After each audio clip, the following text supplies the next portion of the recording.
अपने आप को न पहचानना ही सबसे बड़ी अज्ञानता है। लोग आज धन के पीछे, पद प्रतिष्ठा के पीछे, पैसे के पीछे भागते भागते पूरा जीवन ही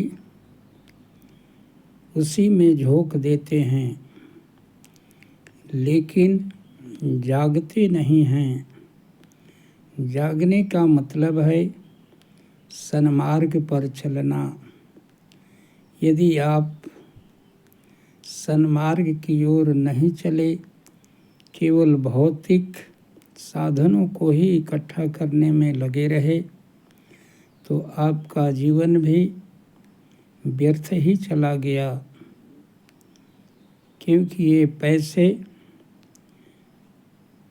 इसी संसार तक काम आते हैं, लेकिन यदि आपका जीवन सच्चाई में, सच्चरित्रता में, सद्व्यवहार में गुजरता है, तो आप यहाँ भी संतुष्ट रहेंगे और मरने के बाद भी आपका जीवन अगले जन्म के लिए सुधर जाएगा।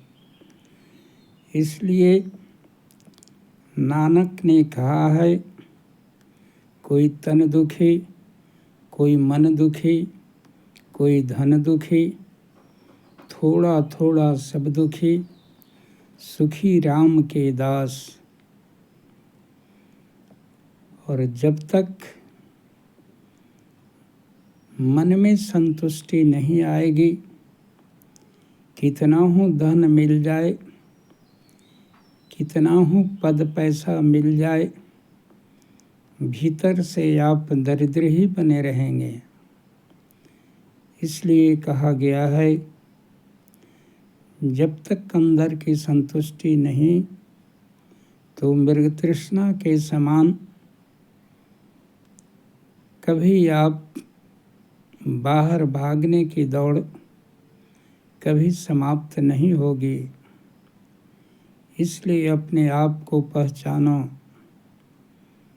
आए थे हरि भजन को, ओटन लगे कपास।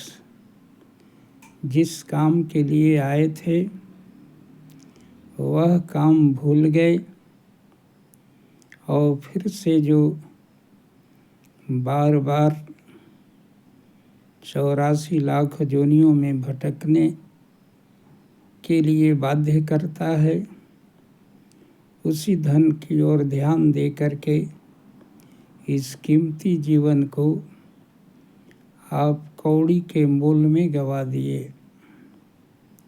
इसलिए अभी भी समय है, जाग जाओ। कहा गया है, जब जागे तब सवेरा। इसलिए जब आप जग जाते हैं, यानी संसार में रहते हुए संसार में न रहना, यह सारी संपत्ति भगवान की है और तुम उनके मुनीब हो, रखवाले हो। इस तरह से समझ करके जब संसार में काम करोगे, अपनापन ही बांधता है। अपना मानने के कारण ही आसक्ति होती है।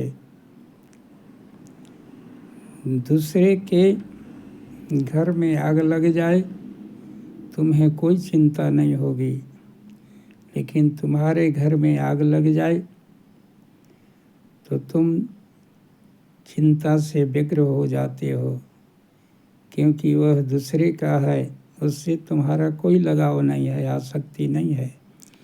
और यह अपना घर है, इसलिए इस घर से आसक्ति है।